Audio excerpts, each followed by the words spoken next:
right. Ali Zoe Adams, how's it going? What's happening, man, Cam? How's everything going on with you, man? Man, everything is good, man. I'm gonna get right into it, man. Okay, man. Since last time, you know, everything been good, though. Everything went well, man. Couple of dudes from Haiti. I'm sending tents to Haiti now because of you, but, you know, I'm with you, though. You know what I'm saying? Everything been going smooth, man. Thanks a lot. Man, that's what's up, man. I'm glad everything's working out for you, man. So, since our last interview, Suge Knight did an interview with Art of Dialogue, and he responded to your video where you said that you shot him, and, you know, basically he calls you a coward. He says you ran afterwards. Right. I saw Suge got his views. I saw Suge, he protested on, saying how he saw, our events, right? But, you know, Suge don't really, you know, sometimes some people don't even know how what they're putting within our hip hop community, you know? Suge, I'm never telling a dude, you know what I'm saying, tell a dude, you can't shoot me and say sorry. You know what I'm saying? Like, I'm not going for it. Like, you can't shoot me and say sorry. I've been in a lot of truces, and I seen dudes say, hey, man, just set the truth, tell him it's dead. I'm like, all right, cool. What you want to do? Man, he ain't never dead. But anyway, I understand Suge, but I reached out to Reggie Wright. You hear me, Cam? Yep. And when I reached out to him, right, I was like, hey, man, you know, I'm not Suge. I'm a man that I watched Suge since 1994, right? And I watched the climb. First of all, I kind of understand Keefe D them and Baby Lane. When they like, hey, man, I knew the dude from high school. We call him Teddy Bear, man. And they not respecting it, because middle school really know you. That's what I'm staying on some of these. Middle school know who you is. What you did after 18 in school, but middle school know who you is. But, you know, I talked to Reggie Wright, and I'm like, hey, Suge. I'm like, hey, man, Reggie, And I'm like, you know, when I'm just speaking, when I was in the federal penitentiary, everybody that I kept meeting, Rampart police and ever going on, was backed up by Suge doing FBI time. I'm like, damn, what's up with Rampart police? I'm even speaking this with Gangsta Lou. Cause we got Gangsta Lou, me and Lou in the cage, and David Mack, he come through. Yeah, Brooklyn, nigga. Yeah, Brooklyn, yeah. Brooklyn, how you love that? Yeah. Biggie dead. And I'm like, God damn, boy, them little police niggas talking crazy up around here. But it's going on. And it's for others to look at it on what's going on, because all the Rampart police, every event that's going on, Jermaine Dupri, everything going on with the police. He ain't not hiring the right dudes. He never pushed the effort within the community for them to become bosses. He always pushed his effort through Rampart police, and California has yet to express to them what Rampart police did, jump out to Los Angeles. And they was already controlled by Suge.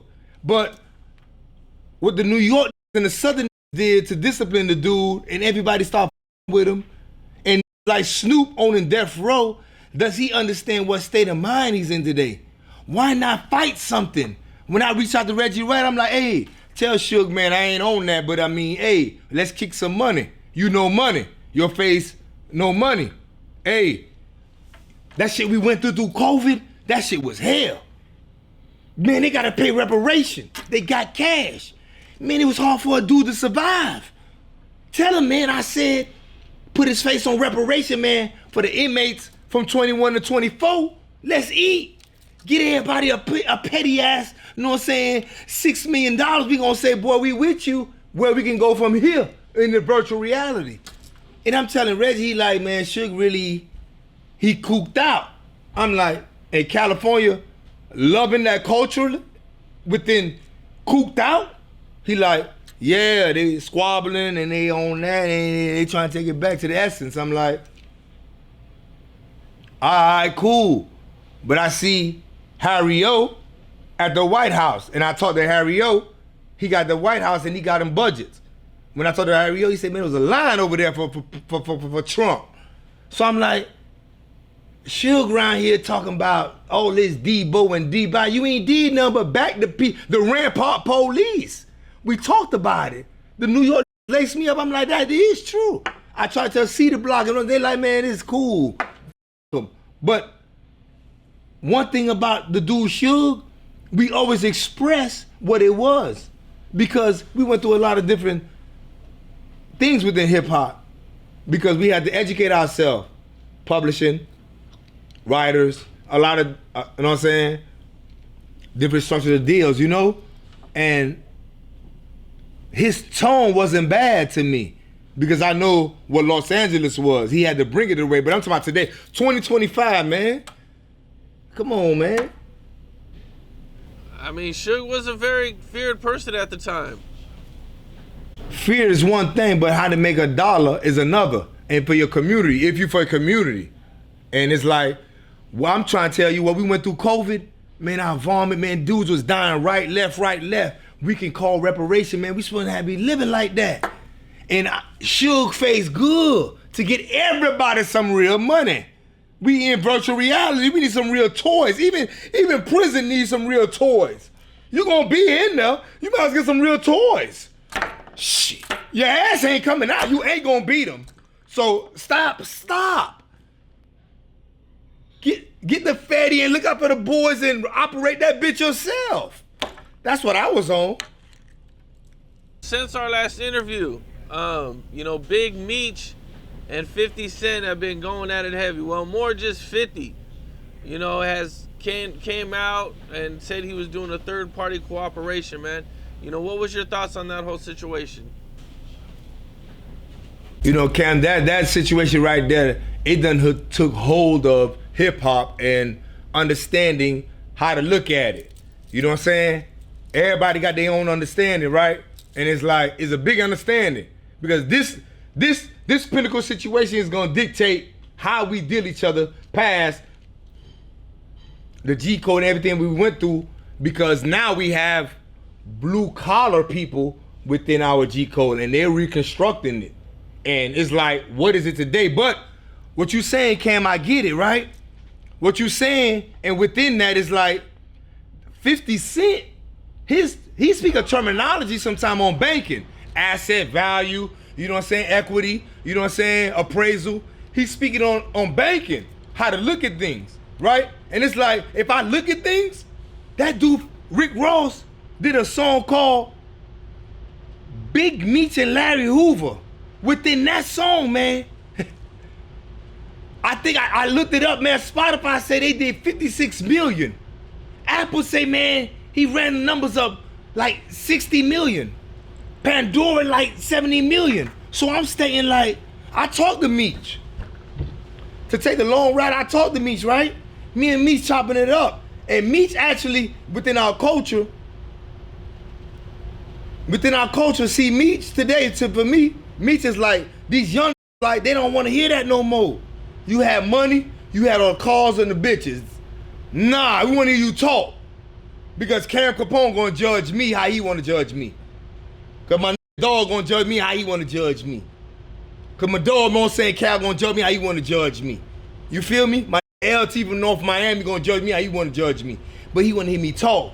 So Meech gotta talk today and let them judge him. Because we're waiting. But I ain't on that. I'm on like, I see when I talk to him, he almost educated me on some, I'm looking at it wrong. But I'm like, dog, you going against Jeezy? For Ross, that's what's up. He like, nah. Ross gave me a big song. The value of his song, man, all these officers I'm eating like $200,000 a month. But we ain't gotta talk about that.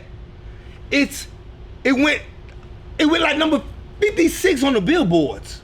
Like, it's like, Pandora said they got like, what, 200, I don't know, 43 million rappers. He was number 56, Big Meech, Larry Hoover. The value asset and he did for 210 to 220 before 50 did the movie, and did 4 million, he did 56 on the song. Ain't nobody in Roman, Greek, or ever in California, New York, ever had a hook. The man had a hook, man. That's what I think I'm beefing with Ross, but I couldn't believe the man had a hook. I never met nobody in this earth that had a hook, man. It did 56 million. You know what kind of value he gave Big Meech, man? You know what kind of value Rick Ross gave Big Meech? I told him, boy, you caught it to a hard rock with Jeezy and Ross. He said, but Ross gave me my, look at billboards, Spotify. Man, look at Source. Look what they saying the song did. And for 10 years, everyone looked, and then 50 jumped on board 10 years later and said, I'm coming. Because of the value.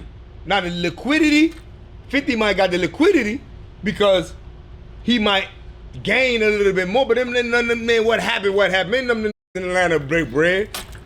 You in Detroit now, dog. You in Atlanta, you with Detroit, but you in Atlanta, but you with Detroit, but you in Atlanta, you signed in Detroit, but you playing the fifth, and then like, okay, cool. But now I'm reading it like, okay, what's happening? Okay, I ain't tripping on that, but I'm like, okay, Ross looked out for you, man, more than anybody from the crib, more than Rick Brown and Booby. He gave you the hook, and that's all I ever told you. Man, why you gave him the hook? Give it to Booby, dog. And we tripped, whatever that was. And Meech's like, man, why you tripping? But anyway, I'm like, okay. What it did for him and the good, and how Atlanta said we backing that, it became, but Ross made more value, liquidity, he got asset.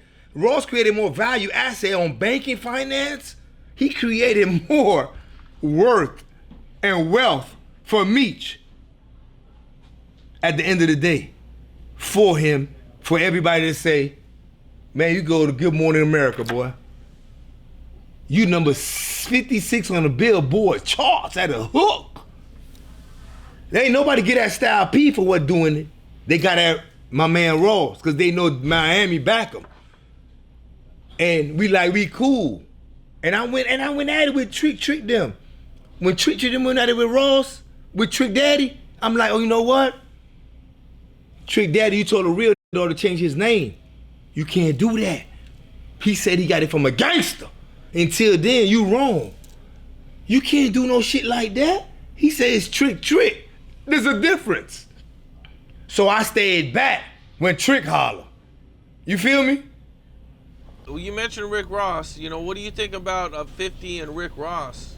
You know, going at it, and they've been having beef for years. Yeah, it's all a fraud. It's all a waste of time. It's all going through our youth for Van Musha conversation. Rick Ross be letting it be known, I'm gonna walk on TV every day and I'm gonna make a commercial. It's free. And 50 steady like playing the game. He eating for free. He ain't been the hottest dude. He ain't did 500,000 in the last 6-7 albums. But 50, he giving them free bands.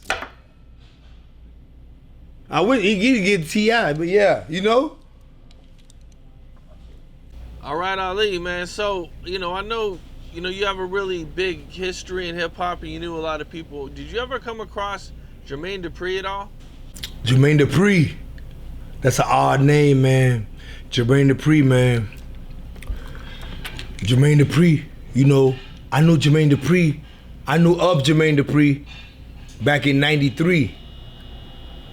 And Jermaine Dupri to me, man, is the most influential person in the South to me, as far as bringing the Mecca to Atlanta and to the South and making it the Mecca. To me, it's Jermaine Dupri. A lot of other people, you know what I'm saying, got, you know what I'm saying, you know, College Park, you know what I'm saying, Hicks, you know, Block, you know, Lil Jon, you know, Dallas Austin. But for me, you know, Jermaine Dupri, what he did and the moves that he did, I was watching it. I was watching him in Sony, in Columbia, early, right? But them country dudes from Atlanta, I never really like. The Diddy Bop was never really my Diddy Bop. But I messed with him, with at least the dudes on the west side of Atlanta. The west side of Atlanta was already popping. You know what I'm saying? But Jermaine Dupri, as he was swinging, you know, I started to meet a lot of people, and you know, I'm hanging with Brooklyn dudes. And so when I'm in New York, I'm hearing Brooklyn dudes saying, man, this dude Jermaine Dupri got to deal with Sony, man, and Columbia.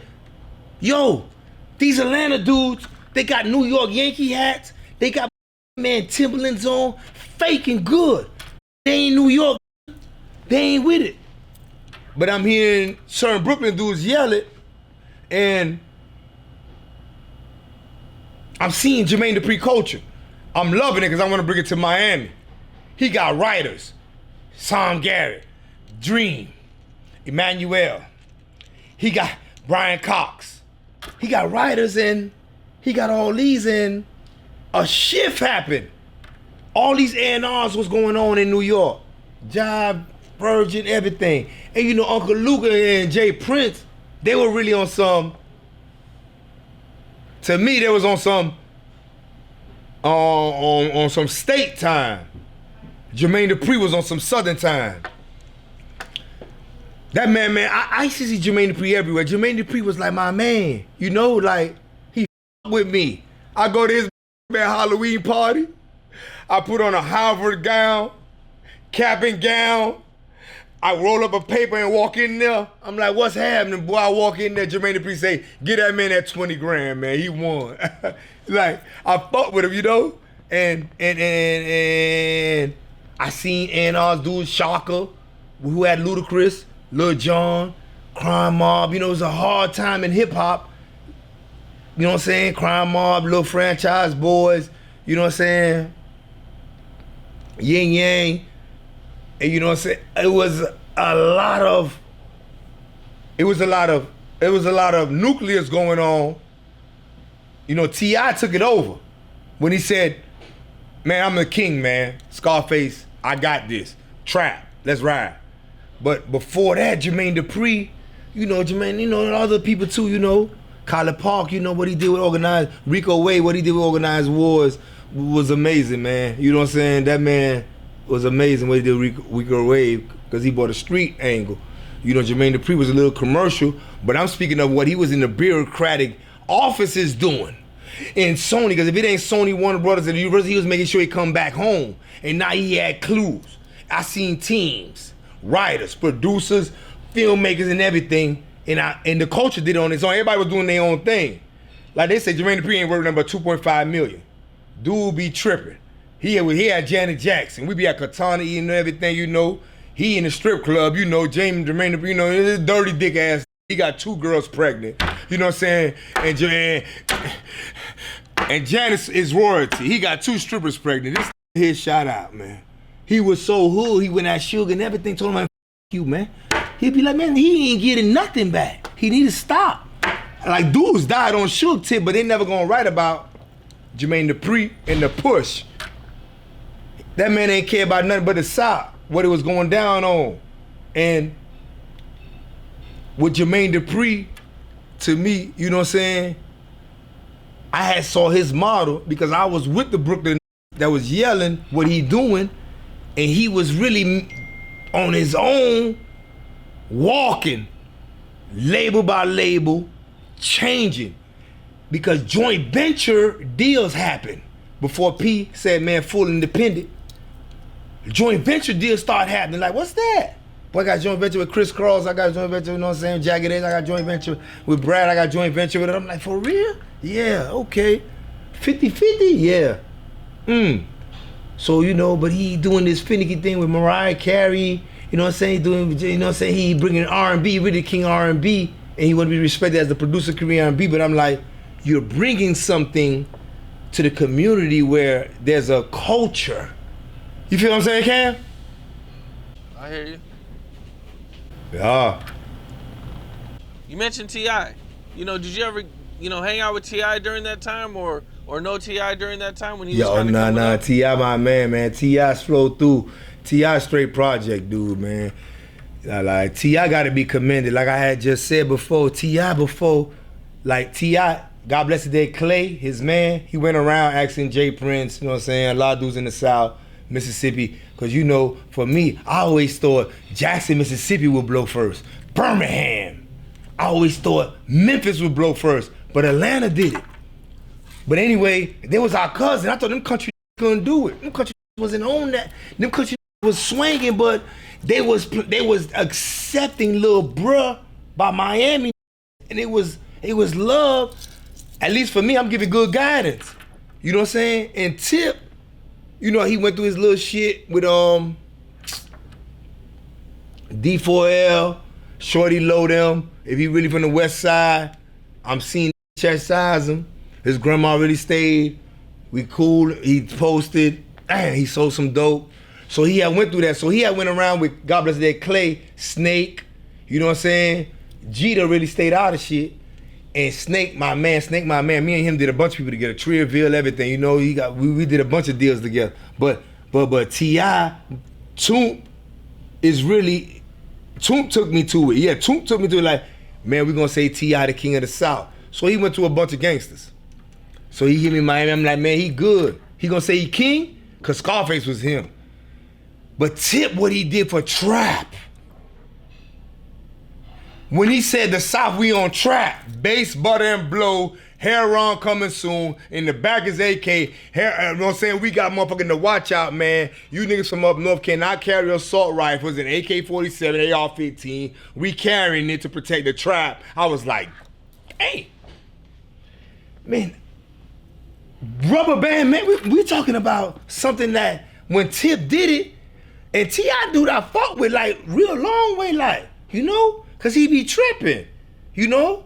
I got more involved with him when he slapped Shaka. Blah! Ludacris manager. We in LA, Kodak Theater, we about to go to MTV Awards. And so T.I. like, hey man, what's up? So what's up? What's up? Hey man, I need to holler at you, man. What's up? Where you at? I heard you I'm in LA. What's up? Yo, good. Yeah. Listen, man, I need motherfucking man, Mansfield Crips. Yeah, man, I just went through something with Shaka. What you went through? Tell me everything. He like, man, I tapped him on the mouth. I said, you tapped him? Yeah.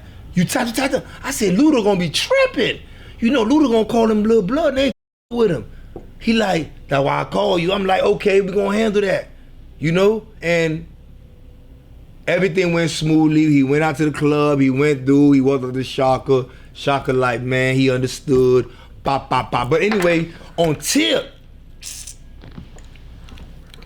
he never swayed like he gonna accept a chastise. And his albums took the South. You know, Master P them, MJG, Ball, you know what I'm saying, Scarface, you know, Trick Daddy them did that. But when Tip said this them, and he did the song Rough Riders with all of them and said the West, I'm the South, and said the King, we roll with him. He had a little problem with Ross. He had, from my personal thing, but he always like, okay, we'll make it mutual. Because I had liked it that he was changing his lexicon of conversing with conversation amongst the community. And me and him would dialogue in a certain aspect that would be healthy. And I would be like, damn, that's what's up. You know what I'm saying? But to see a man get castigated through women and beat the case and no journalist say nothing, I'd be like, is it a Southern thing? Like I say, Rick Ross is on BMF too. And Style P, is on there. Ain't no chastising.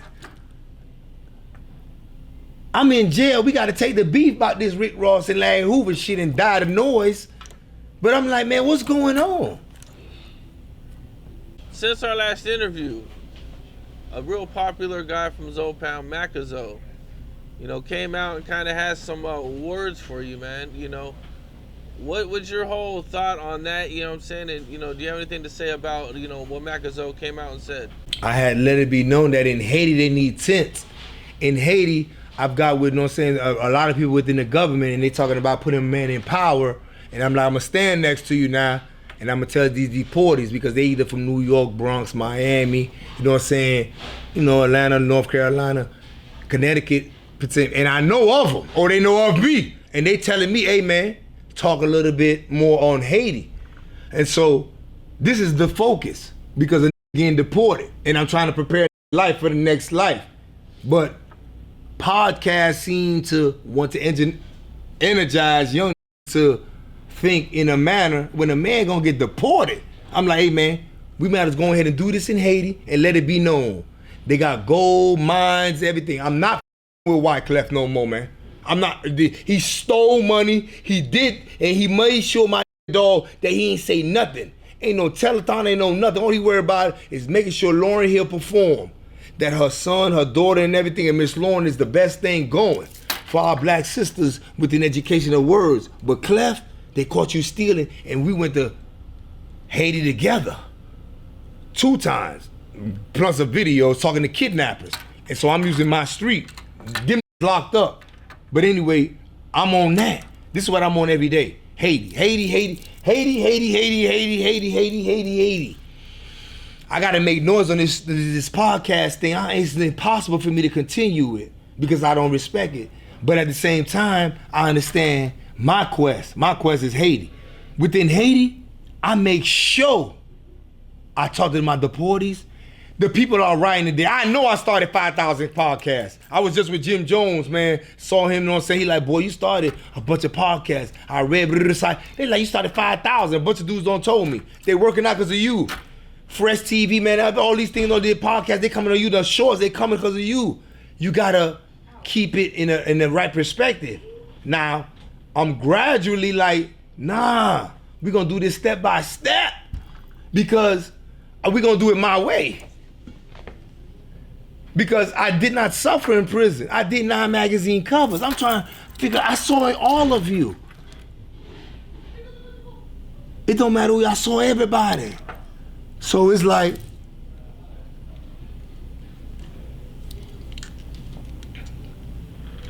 there's a lot of riff, but I'm always mob ties and mafia connected. You feel me?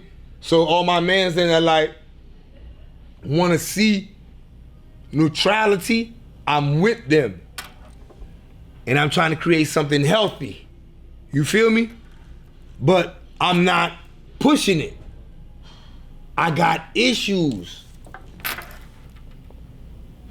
One of the things that came out after our last interview is Vlad did an interview with Terrence Gangster Williams.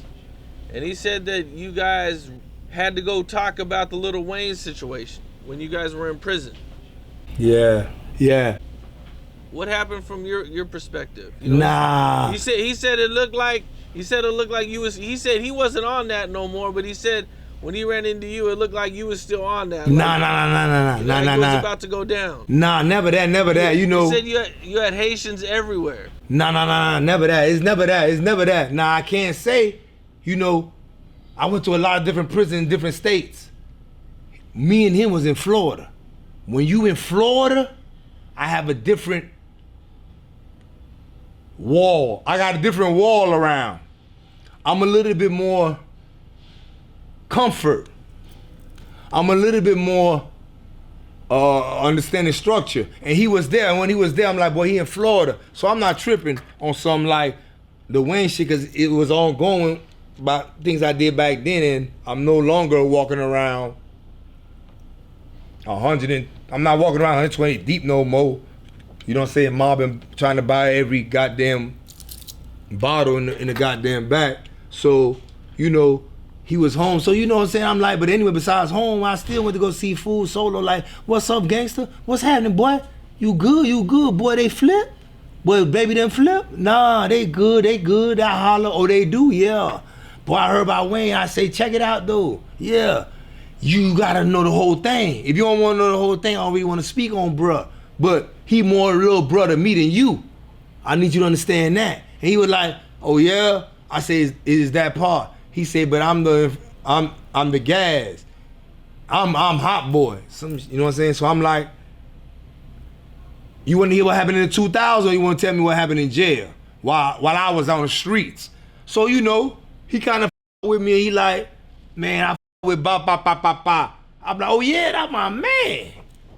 So, you know, we doing time after that, you know what I'm saying? He really on Louisiana time, and I gotta make, I'm on Florida. My mind is strictly on Florida, and it's taking up so much of me, I have no other time for anything else. It's impossible. I can't. You know what I'm saying? It's too many ignorant dudes in Florida, and I gotta make sure I'm on point. You feel me? Yeah, and so everything was okay with you guys. Yeah, everything was good, man. That's my dude, man. That's my dude. I told him we gotta do a podcast, me and you, man. Going off, man. No, let them see it, man. I'm gonna run through them though. How about that? There's something I seen that I wanted to ask you about, man. You know, back when you were hanging out with Cash Money and Lil Wayne and everybody, you had mentioned that Baby that gave up on Lil Wayne at one point. Yeah, nice one. That part of it. Because Baby was walking around with God Bless the Dead Rich Homie Quan and Yo Gotti. Couldn't find out they became, and Jacquees. Couldn't find out they did, Baby did what he was supposed to do, and their pinnacle position was labeled within hip hop. And you know, but Wayne wasn't bumping. You know what I'm saying? They counted him out. I had heard through the grapevine, CBO Room and Universal, they don't want to do business with Lil Wayne. He cool, our artist, cool, that's good. We want to do business with Slim. We don't want, Baby, listen, we want to do business with Slim, the books. But anyway, I'm on point. And Wayne, he getting beats from a lot of different people, you know what I'm saying? He laying it down, Lollipop, Go DJ, he getting that in. I'm chilling in clubs with Wayne. We going in the club, Wayne, you know, fly, you know, he be playing the fingertip. He be showboating good, you know? I fuck with Wayne, and he always was, he understood the rock star shit I was telling him about. Wear a wallet chain. Man, wear the tight clothes, that man, 6X shit. Man, wear that. So I had him while Baby steered away. But I was equivalent to Baby, if not bigger, within the South, because he has to come to me. He has to also say, hey, can I get them projects? Can I get that car? Can I get that? Because he's showboating too. Hey, can I get it? So I'm double dipping, you know what I'm saying? Trying to peep what's going on, you know? And everything is cool, but I'm really trying to move in because I got a bunch of artists. I got Mario Winans on the contract. I got Smitty under contract. I got Loon under contract. I be forgetting, I got Ism. I just released him from Slip and Slide. He did a song with Trick Daddy. They want to go with me, get over me. They'll never see him sitting on D's with me. I released him from Slip and Slide, and I put him on my label, House of Fire. Boom, and I'm pushing. You know what I'm saying? And so, you know, that became what it was. You feel me? You know, one thing I did want to ask you about, this was some Miami stuff, man. You know, 50 Cent got Big Meech's show shut down in Miami. Well, 50 Cent denies getting it shut down, but he had been telling everybody he was going to get it shut down, and then none of the artists were going to show up to the show. Well, what's your thoughts on that? Yeah, a lot of journalistic New Yorkers are trying to do a takeover through words. And it's impossible for him to shut down. The Chinese shut down COVID, man. They shut down America, like shut down. Like Boosie let it be known, a lot of dudes let it be known, man, he don't got that kind of power. Why his tone is being resonated, you know what I'm saying, in a certain aspect as he's the dominant for all, is something that hip hop gotta, you know what I'm saying, deal with to, you know what I'm saying, see what's going on. But he doesn't have the power to shut nothing down. Ain't nobody got no deal, and ain't nobody in the South got a big movie deal. Tennessee, Kentucky, Mississippi, Alabama, Florida, ain't nobody from the South got a big movie. They had to go get a nigga from Detroit to bring him down there. He looking for a Detroit rapper to do a deal. So him and his journalistic people are just writing this. He doesn't have that kind of power. He's spook. You can't tell what he's ducking.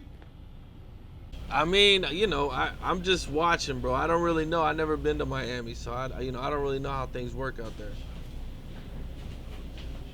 So you don't think that it's possible that 50 Cent could influence rappers to not show up or do anything like that? Nah, I was there, and when I was there, I was me and Jigga Valley from What They Do podcast. He was a leading force with it. Jonk was a leading force with it, and we was talking to the promoters, chastising them. We went by Circle House. I jumped the man wall, Circle House, for BB to call me. He like, man, what's up, Zo? I don't start that shit. I'm like, nah, dog, why is it difficult for you to do deals and pass deals? And so we trying to find a promoter because all we want to do is go in free. So Gigavelli leading the calls, but he on some righteous shit, but he just want to go free. I'm like, I'm with that. And we called a couple of promoters, and I'm like, man, I'm jumping on stage like Kanye, boy. I'm telling you, I get saucy, it's on. We gonna let it be known, because we gonna talk, and we gonna talk about taxes. We gonna respect taxes, I don't care. Okay, we gonna respect taxes because I'm for Haiti. I'm to make sure Haiti go good. I got things to do with my money. Don't tell me what to do with mine. I got things to do. I got all kinds of people I need to look out for. They ask me for tents. I'm sending 200 tents a day from Amazon. The thing is taxing me, like, all they want is a tent. They don't want no food, they want tents in Haiti. Where do I get? I'm trying to get it. I'm talking to commissioners, I'm speaking to great people. I've done my great due diligence. I came out, man, I went rapid. Did an album, did 2 documentaries, did a movie. I did 16 podcasts, I did 12 books. So the blue collar people, there are now within hip hop with a voice. And they got dreads, goals, and a pistol. And they're calling. And they're asking, hey man, don't do this, don't do that, do it like this. And they're inside podcasts right now, and podcasts got a fear. And them dudes don't know how to take it, but I hear Tony Yayo when he like, hey man, them dudes right there can start a Fortune 500 companies. So it let me know what's being talked within the private jet within 50 of them. But I'm on one different thing as far as everybody that had a tone in hip hop, it was always unity and evolution. I don't care if Suge had it, Puff had it, Jermaine Dupri had it, RZA, you know what I'm saying? Goddamn it, you know what I'm saying? Master P. His is crabs.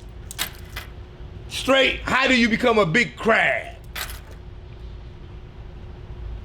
Well, you know, some of the biggest news going on right now that I definitely wanted to get your take on, because I know you got some experience, you know, with these types of situations, man, is the whole Big U situation. You know, out in California, Big U has been indicted, and, you know, he's looking at, I mean, a list of 10 plus charges, everything from, you know, murder to racketeering to all types of charges, man.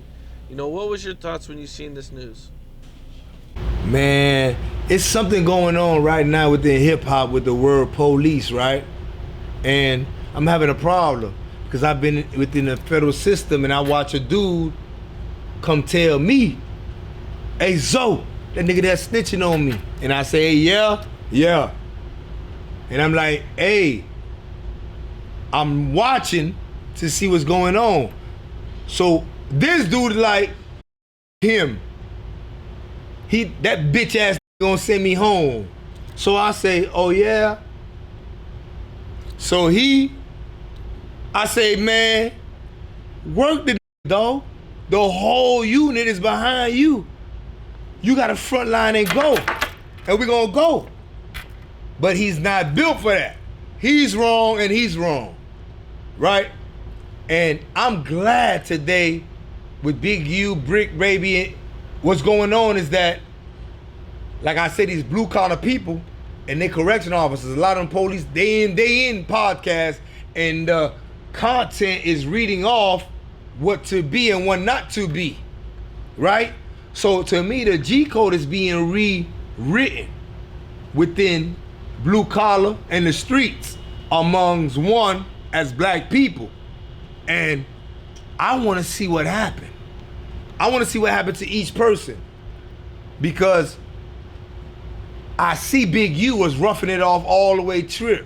He roughed the whole shit off and they went for it. I see Brick Baby, he a real henchman. But what I'm saying is that I don't know their case. I don't know what's going on. I try to look, I try to peep it, I try to see what's going on. I can't blame dudes like Cam or Vlad or Podcast, because sometimes 90% of the time the feds ain't crazy, but they crazy, but they ain't crazy. But sometimes you's an idiot, you dumb, we got opportunity in America, and it's 2025. So I'm asking, I ain't on that. I don't know what's going on with him. I'm not on that. And I hope everything happened good for Fool, you know? Yeah, those are some serious charges, especially for somebody his age, man. You know, from what I understand, he's 50. Oh, nah, he hit. I believe they got like 50 people testifying. Even people who are in on his indictment have already cooperated. Yeah, I had 119. I had 119 dudes testified on me. They call it, the dudes, they get together, the 119 dudes, they call it the go home train. They call it that. They say, we going home off that big fish there, boy. They gonna send us home, boy. Ooh, that big fish right there, I can hear him all through the hallways. That's the one. How can I get on now? Like, no one's saying what's going on in the detention center in the feds, the FBI. Ask them what happened.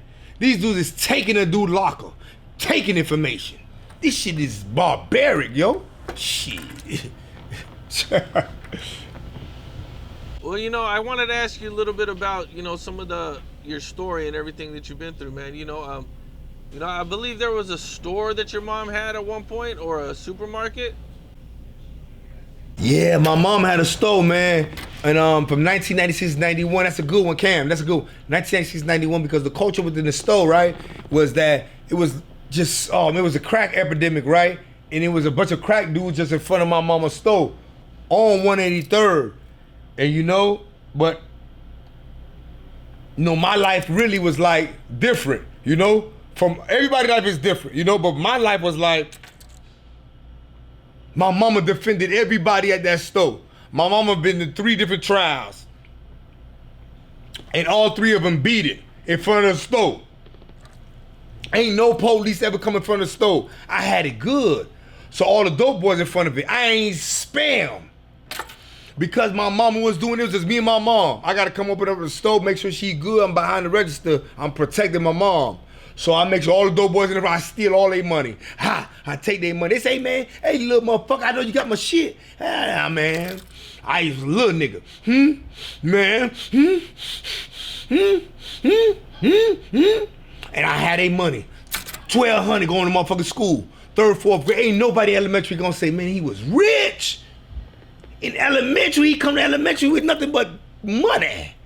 I punished them in front of the store. And they take me out. They make sure I get one-on-one fights. They look out for me. They make sure that I kind of understand. They turn me into a watch-out boy. That's why I say Rick Ross came, because he stayed in the back. He'll become 1-2. I'd be like, hey, come get a job. He paying $70, dog, for 4 hours. That was like rich. So he would with the game too, off of my lead, but it's my shit. I come open my mama's store at 9, like I'm Big Boss Hall, with a pistol. She put it in my hand. And I'm like, I got you. Don't trip, ain't no robbery ever happened. All the bases love us. Everybody ate, crack era happened, everybody happened, trials happened. Ain't no police ever come in my mama's store. We rep that shit, it was called Carol City Supermarket. It was my era. Now when the store happened, I had to go, in 91, I had to go to the very same dudes who ran the store in 91 in the Matchbox to ask for a favor, because the money, I blows it. You know, I'm in a strip club. I could lap dance $3,000 in a day. I'm a loose, I'm a horny little devil. So I'm going to the Matchbox and I'm posted now, but they let me post and they let me with them. And they like, we remember you, but they gave me hard work. So now we go.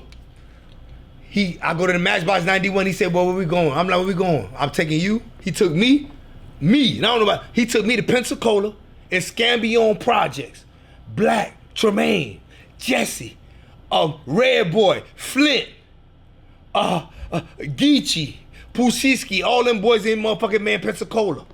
It's Scambion Projects. We is jamming. I got 4 bricks of crack. And he made me a lieutenant. And from there on, I was trusted by them boys. They went to fighting for me to run lieutenant. I'm doing lieutenant in Valdosta. Columbus. I'm doing lieutenant in Atlanta, West Side. Lieutenant Savannah. So you know what I'm saying? That was me, you know? You feel me, Cam? I hear you, bro. You mentioned Rick Ross, man. Again, you know, I heard that Rick Ross used to do a lot of ghostwriting for a lot of people. Yeah. He probably did. You know, I was locked up 18 years, so before I was out, he ghostwrote at least about 6-7 songs for me. Yeah. Oh, he ghostwrote for you? Yeah. Oh. Yeah, okay. He liked that on that, yeah. He liked that on that, yeah. But I mean, for my artists, you know, like, hey, give him a hook, give him this. I sold one to Trillville, you know, different things, you know. Okay, that's what's up. Is there anybody else that he ghostwrote for? Oh man, he probably, man, this Rick Ross, you know, he could write. That's his gift. You know, and the musical intelligence is a gift. Mathematical intelligence, abstract communication. But you know, that's his gift. And man, he probably got a publishing check probably coming in 40,000 a month, easy, of writing. I seen that you and Jim Jones, you know, met up recently, man. You know, what's your thoughts on, you know, Jim Jones and Cameron and their whole back and forth and everything? Jim Jones, man, you know what I'm saying? Like I say, you know, Jim Jones, I always let it be known. I still see Capo. Me and Capo came through Miami. We came through. He laid it out, helicoptered me, made sure it was green. It was copacetic, and you know. But Capo, you know, he going through his own measures, and he got to find a position right now, because you know what I'm saying. The position is not no more. Dipset is more united than Wu-Tang, Locks, and you know what I'm saying, different, you know what I'm saying, organized crime, you know, different people, but you know, he going through those measures, you know what I'm saying, I'm hollering at Jim Jones on some just one thing, you know, I need help with Haiti. But you know, Jim Jones will be like, okay, what's up? I just need help with tents. Everybody just keep telling me, get him some tents. So he like, man, I just want to help you, man. I don't want to hear that. What do you need? But with him and Cameron, you know, it's something that, you know, that I really be like, like I said it before on the podcast too, the industry want to see Mace and Cameron, but the streets want to see Cameron and Mace and Jim Jones. So Jim Jones caught up between, you know what I'm saying, two different riffs. And so it's on Cam to dictate the temperature. How Cam dictate the temperature ain't what I thought Cam would dictate it as. You know what I'm saying? Even Jigga didn't do that out his mouth to Dame. Dame, whatever he said, is back. But when me and Jim Jones was in Miami, he was with me every day, so he was telling me everything was going on. So he like, man, Cam and Dame, you know, they acting one way, and then Mace acting one way. And so he don't see himself fit for the whole movement going on. But that man literally kept that movement going on, man, for almost, man, he did that in front of my eyes for almost 5 years. And then he carried on in prison. I did 18 years. That's like 23 years of carrying on doing field work. And it's like, you know, Cam, you love. That's why that word like is on the internet. It's a big word. But I'm telling Capo, man, wear your clothes everywhere today, man. Wear your clothes every day, dog. I don't know about nothing else going on, but at the same time, we got you in Miami. You got to let me know what you need, and I got you, I got me. And you know what I'm saying, you got me, but Cam, when I did Pete back then, he with me. Me and Yandy got him. Little Max B with us. Little Max B, man, I call that boy Jack Beats. He gonna, any beats come in, he jacking that bitch, he in the studio going. He jacking all beats coming in. He ain't playing the radio. Jaja there. Jaja, she the girl of Bird Game. Cause he got Bird Game, cause I keep saying Capo, he on my block. I got 119 on my block. He in the South. He on my shit, man. Ain't nobody else, he on my shit. I got over all these on my block, so he posted. He come through every day. The man came through for almost 2 years. Like, he understand the Miami vibe. And we put the song, dun-dun-dun, Dun, dun, dun, dun, dun, dun. Dun, dun, dun, dun, dun. Dun, dun, dun, dun. Jim Jones gonna pop it. He chilling with us, like on that Miami bass vibe. And so he understanding us. And while he understanding us, he still letting me know. I'm like, well, what's up? Cause I'm really like on some boy, he go 150 grand. Here you go. Push this. I've kind of up with paperwork, but Yandy always made sure I was good, with songs, and I put him with game. But then he would say, man, that nigga Cam you told me to open up Burger King. Guess what Cam did? What? He opened up the logo. He opened it up and copyrighted. So those kind of things showed me, damn, he did what? And you repping this dude so hard on the screen. And I'm talking about 20, 20, 23, 24. Hey, 2025, y'all just laid out what's on y'all chest. And those kind of things, man. If Cam don't go ahead and orchestrate it right to make sure Lil Jewel, because Lil Jewel ain't nobody peeping, Lil Jewel done follow suit with Jim Jones. And it's like, damn, Cam, you gonna let that go on? You supposed to be a capo? You gonna handle it like that? You ain't gonna let him eat at a fight? You up. Let them little ones eat. What you gonna let the side eat at? I kinda understand you though, Cam, cause I wanted him to do more for SI. SI ain't have nothing coming. SI made sure he was good, Melly Mel, they made sure he was good. And he a up dog when it come to looking out. But my dog, he be in the trenches with us, dog, making sure you can eat off the side effect. It's still value. You know what I'm saying? I ain't gotta give you no money. I was managing, so I get 20%. You know what I mean? Everything. At 20% everything Jim Jones, at 20% everything he did. 20, yeah, let me get mine. Yeah. Hey, you going here. Orlando, hey, you about to go here. Yandy, yeah, he going here. Hey, Yandy, I try to get her. Cause she was with Chris Lighty and Mona Scott. I try to bring her to Jimmy Hinchman office. Yandy. She write me for about 4 or 5 years. I guess, man, DC done said it. You know what I'm saying? She was my sis. She ain't had no ass, no none of my sis. You know what I'm saying? But I expected more as far as administrative business tip from hip hop. But what you speaking of with Jim Jones is like, there's only one person that we must watch, because to accept a word like capo, I ain't never accepted no word like capo. Like, don't do that. Don't call me capo. It's been dudes that gave me the word and I bit it. But for all these years, you let me call you capo, and then you gonna do it like that, and I respected it? Man, that's cold, man. That ain't what it is. So before we get out of here, I just wanted to ask you one more question, man. What was your take on the whole Jim Jones and BMF situation? I think, you were around during that time. Yeah, I think I put a short, because I started a lot of shorts, doing a lot of shorts, but I put a short out. Man, Jim Jones came. I didn't go out that night. Something happened at Teasers, at the club. I did go out. I'm talking about, I be doing that techno shit sometime and that house music. I be chasing money. I be looking for some billionaires. So I'm like, hey, Capo, listen, man, what's going on? And he gave it to me raw. Man, we went through this, through that. I'm like, we going there tomorrow. We went there the next day. Them boys, Meech, you know what I'm saying? He's like, to me, he's like a friendly gangster. He from Detroit, he from St. Louis, he from Alaska. And so it's like, all these dudes, I'd be like, back then it was like, we had to know of you. But he brought a lot of people. But anyway,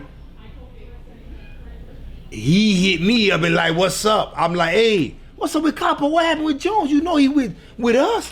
Zoe Pound, what's up? He say, man, ain't nothing. I need to holler at you because I want Capo to know it ain't nothing. So we went in the club, and I had about 8 wolves with me just huffing and puffing, and it went dead, Like I say, Meech ain't never promote that, He's somebody today that, like I say, he has to speak so the public can judge him. we're trying to judge him. That money and Phantom, that shit dead. It's called social media. The life of having it under your feet the best is over. That shit dead. It's about social media. Who could talk for 24 hours? So how did, wait, Zoe, before we're about to be done, Zoe. What's up? This is Cam Capone. We got more content like this coming soon, so hit that like button, subscribe, and stay locked in to Cam Capone News.